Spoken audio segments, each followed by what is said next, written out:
நம்முடைய கர்த்தராகிய இயேசு கிறிஸ்துவினாலே நமக்கு ஜெயங்கொடுக்கிற தேவனுக்கு ஸ்தோத்திரம். 1 கொரிந்தியர் 15:57.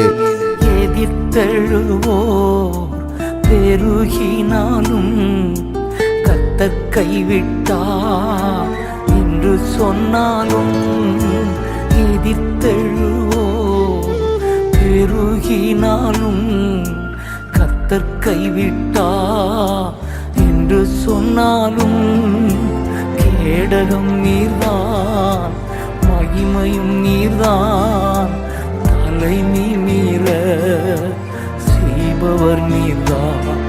என் கேடகம் நீர்தான் மகிமையும் நீர்தான், தலை மீற செய்பவர் நீர்தான். படுத்துறங்கி விழித்தெழுவே கர்த்தர் என்னை ஆதரிக்கின்றே, நீர் என்னை தாங்குவதா தொங்குவே நிம்மதியாய்.